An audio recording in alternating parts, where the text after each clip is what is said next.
Hey guys, this is Blake Giunta with BeliefMap.org. As many of you know, Matt Dillahunty and I recently had a debate on whether God exists, and that took place at the University of California at San Diego. Quick note about that debate. In the video that Matt uploaded, you're going to hear a lot of clicking and typing from me, and the audience could not hear that. That's from the microphone that Matt had hooked up to me, and if you want to hear that debate without so much clicking, you're going to have to ask him to re-upload the video and edit that out. I can't help you there. This video is just me sort of wanting to recap the debate and give my ideal closing statement. If I had all the time in the world to wordsmith how I wanted to respond to the things that Matt said, this is kind of what it is. So I hope you enjoy. So as we're finishing with our closing statements, let's see if we can examine the contours of tonight's debate and come to some conclusions. The important question that we agreed to debate tonight is, does God exist? This is the exact same question that we started in Dallas not long ago, but where we didn't have the rebuttal periods that we wanted. And let me remind you briefly that we have only scratched the surface of the case for God. That's why I mentioned in my opening statement that around 24 arguments for theism are being published in an Oxford University Press book, one full chapter for each argument, and each chapter is being written by one or more university professors who specialize on their respective argument. Tonight, you only heard a watered-down version of 3 simple arguments, and I mention this because Matt kind of hinted that I'm unable or unwilling to defend Christianity specifically, or that a lot of apologists are, and that's just not true at all. It's rather that doing this in a debate would have required me, or us, to water down the case for God even further than we already have. It's mostly a time issue, and if you want to see my basic case for Christianity, go to BeliefMap.org.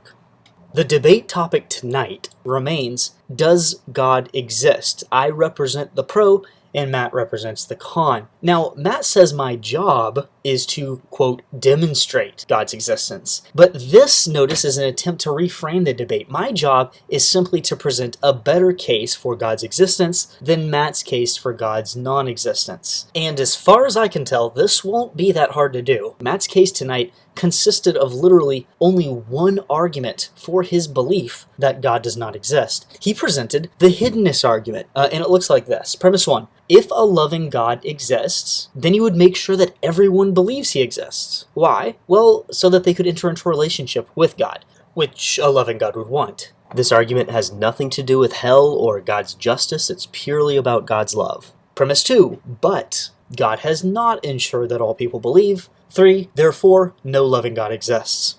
The problem is that Matt, by his own confession, says he nor any other human can perform the highly complex calculation required to justify belief that God would make sure everyone believes he exists. What goods or evils would come from this? First, remember that, as the Apostle James says, even the demons believe that God exists. God could care less about whether someone simply believes he's there. Second, even if Matt modifies his claim and says that God would reveal himself at least to people who would enter into a relationship with him, he also needs to demonstrate that these people would stay in relationship with God. Third, even if Matt could know that some person would enter and that they would stay in a relationship, which he can't, how does Matt know that person wouldn't come to know God later in life at a better time? But fourth, we can go even further with this butterfly effect rebuttal that I talked a lot about.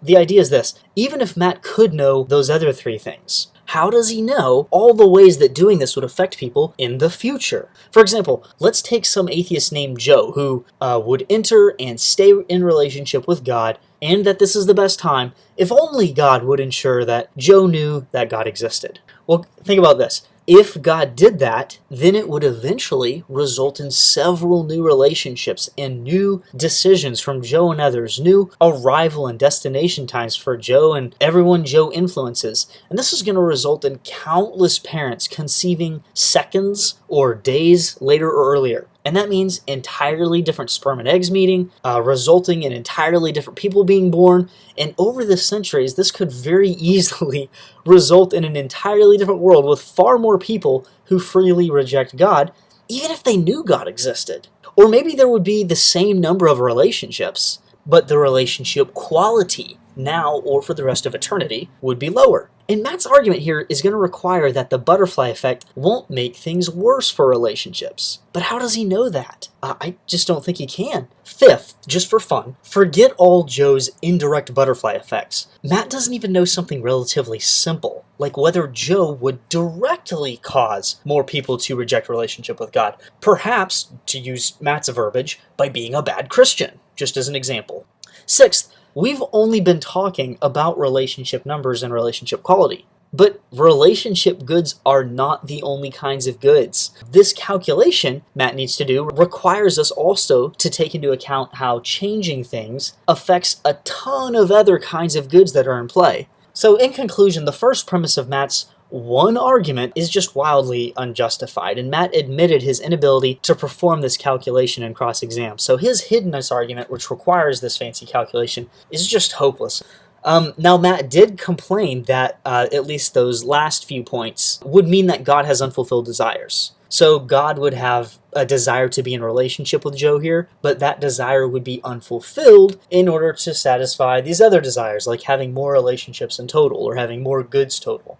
But Matt couldn't say why this was a problem. And I can't either. Rational agents regularly see virtues in logically mutually exclusive options, and that's never been a problem for theism. So he didn't bring up a problem with that in cross-exam. I can't think of one, so I don't know where else to take this. As far as I can tell, Matt's hiddenness argument fails, and it doesn't even get a consolation prize. So since now Matt has no case against God's existence, my case for God's existence doesn't even need to be strong. I have a stronger case tonight, even if only a tiny amount of evidence is provided on my end. Do we at least then have a weak starter case for God's existence? Well, I think so. It's at least stronger than Matt's case. We first saw that the universe had a beginning in the Cosmological argument, and Matt said that this is something he doesn't dispute. In defense of the universe having a beginning, I gave 3 evidences. My first was that there's this philosophical impossibility of an actual infinite being actualized in the world. Matt said he was aware of this and that he had no objections to share. That was in cross-exam. The second argument for beginning was the Borde-Guth-Vilenkin theorem, which loosely says that any universe which is expanding on average has a beginning. And Matt made a really bold claim here. He said that Sean Carroll embarrassed Craig when the two debated. Carroll allegedly played a video of Guth saying that Craig was misrepresenting his theorem. And regrettably, I forgot to bring this up in cross-exam because I had a pretty sloppy note system. But I'm afraid that Matt accidentally misrepresenting Guth and Carroll here. Carroll could not get Guth to say that Craig was misrepresenting the theorem because Craig didn't misrepresent the theorem at all. All Carroll could get from Guth was not a video, but a picture of Guth holding up a sign that says, quote, "I suspect the universe didn't have a beginning." So Guth has no evidence for this. It's a personal suspicion and a hope of his. What Guth is saying here is ultimately that he suspects the universe, which is expanding now, has not on average been expanding. Perhaps it oscillates or it experiences a crazy time reversal like in Sean Carroll's model. Really radical stuff that has severe problems, and they are usually rooted in a deep philosophical hope to avoid a beginning, a hope that atheists have long had and have struggled to maintain recently. Remember, the problem with these time reversal models, for example, so far, are so severe that Vilenkin, who also wants a past eternal universe, by the way, had no problem admitting that cosmologists must face the problem of a cosmic beginning. Matt did momentarily ask whether Hawking's model, which is presumably Hawking's no-boundary model, he asked if that was a viable model which lacks a beginning. And I noted that while this model does lack a beginning point, it does still have a beginning, so Matt dropped that argument. My third evidence for a beginning was the second law of thermodynamics argument. Matt had no response to the second law argument, so all 3 evidences I provided in my opening statement for the premise that the universe began to exist, those all still stand. So both premises stand of the Kalam, and the conclusion that the universe has a cause therefore stands. But here's where Matt's main reservation comes in. Why is this evidence for God? Well, think about it. What is evidence? Evidence, I noted, is any data which makes an hypothesis more probable than it would have otherwise been. Okay, well, is there any question that the God hypothesis has gotten at least some boost in credibility now that we know that the universe is not eternal, that there really is a cause which is spaceless and timeless and immaterial and which has the ability to produce a universe? Theism is looking better today than ever. Robert Jastrow has been one of the leading scientists at NASA, one of its founding directors, and he confessed that for naturalists, quote, the story ends like a bad dream. He has scaled the mountain of ignorance. He's about to conquer the highest peak.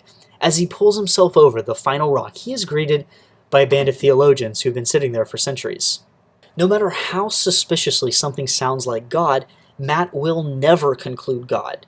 You could have Genesis 1 written in the stars, or you could be experiencing what seems to be all the eschatological events articulated in the book of Revelation, being judged and then condemned to hell, with what sounds like the booming judgment voice of God. And even after trillions of years in what the Bible calls hell or eternal darkness, Matt is still going to have the same question. And how does this get you God? That's how his criteria works. He has a lot of these claims like you need to show that something is possibly true before showing it's actually true. He has these other catch-22s built in that can be used to defend all manner of dogmatic positions. So this is why I said that Matt would make a phenomenal defender of biblical inerrancy, because it can treat errors, his system, the same way it is being used to treat miracles or divine causation. You can use all Matt's same defenses and slogans, and here's what it would look like.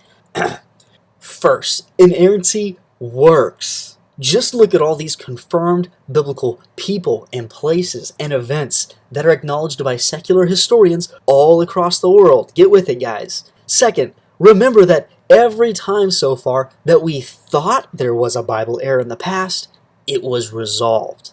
I can spend a day giving examples of this to prove my point. The gaps for errors get smaller and smaller as the time passes. When are you going to learn your lesson? In the end, methodological inerrantism is so successful that you'd need to demonstrate another method could even possibly be as reliable. I mean, when did we even demonstrate that it was possible for the Bible to have an error, right? I mean, you need to demonstrate that it's possible for the Bible to have an error before demonstrating that it actually has an error. It seems that the most we can do really is just run out of explanations for how some alleged error could be solved and then throw up our hands and go, well, I don't know what's happening here. I can't think of anything, so it must be an error. It's really, when we get down to it, just a replacement for your ignorance and prevents you from finding the real answer.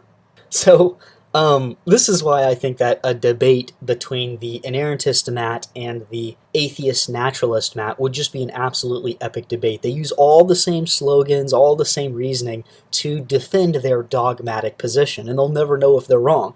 Worse, Matt slipped in this idea that a justified belief has to pass the rigors of the scientific method, and there's so many problems with this. I mean, first, it has long been known that much of science does not adhere to the scientific method. That's just an idealization that rarely actually happens. Second, you can't scientifically prove that the Bible has an error, right? I mean, there is no scientific method that covers all possible interpretations and context. So by Matt's own criteria, you can't confirm that the Bible has an error. Third, lots of justified beliefs, in fact, don't pass Matt's criterion. If we walk up to McDonald's and I testify to you, or maybe a friend testifies to you in conversation that he has $10 in his pocket and you believe him, did you use the scientific method? No. So again, by Matt's reasoning, you shouldn't believe it. There's a lot more things that you justifiably believe that aren't justified according to Matt's criterion, as he stated it. So for example, 1, the belief that 2 + 2 = 4, the belief that an external world exists, which we covered a lot, the belief that torturing a child for fun is objectively morally wrong, historical beliefs like the belief that Augustus Caesar led an army or that Socrates did philosophy, modal beliefs like Matt could have brought up the problem of evil in this debate, the belief that inductive reasoning is rational and that the laws of physics, as we know them, aren't going to change tomorrow, or the belief that anyone, including yourself, has first-person experiences. You don't know that by science. So not all facts fit in a test tube, including, by the way, Matt's own criteria for rational belief. Remember, he thinks you need to demonstrate that something is possibly true before demonstrating that it's actually true, and he never did that for his criteria. He never asked his own criteria to pass the rigors of the scientific method. So this all is just Matt's personal dogmatic system, just like the inerrantists, and he defends it dogmatically. But It's self-defeating and there's no motivation behind it. We also added the fine-tuning of physics to permit life argument, which went to show that the cause sounds even more suspiciously like God. And what did Matt say about that? Matt suggested that, well, maybe you could get other kinds of life in these other kinds of universes with different constants. But I directly preempted this in my opening statement. Remember, I noted that if you change the cosmological constant, for example, by 1 part in 10 to the 120th power, then you get a universe that either collapses within a picosecond or expands so rapidly that you only ever get hydrogen and helium. In other universes, you don't get chemistry at all, or you get only black holes. So this is just ignorance of what fine-tuning is and the extent of it. As my final argument, I noted several studies which conclusively establish that theism for humans is the natural, intuitive, innate starter belief, much like belief in an external world is. And I suggested that this makes it a defeasibly reliable belief. And that's a belief that we can rationally hold on to in the absence of reasons to think the belief is unjustified or false. It's a rational starting place. Matt simply stated that this intuition, this inclination to be theists, is the result of what's called hyperactive agency detection. But he didn't give any justification for that claim. And in cross-exam, I pointed to a new study to him from the University of British Columbia establishing that there was no relevant connection between anthropomorphisms like that and theistic belief. So there was no response from Matt there, and it was dropped in cross-exam. What that means is that as things stand, all 3 of my arguments tonight go through. In Matt's one argument for God's non-existence, we saw, had a premise which is hopeless for Matt to justify, and it didn't go through. So in conclusion, I think it is safe to say that the case tonight for God's existence has been notably stronger than the case for God's non-existence.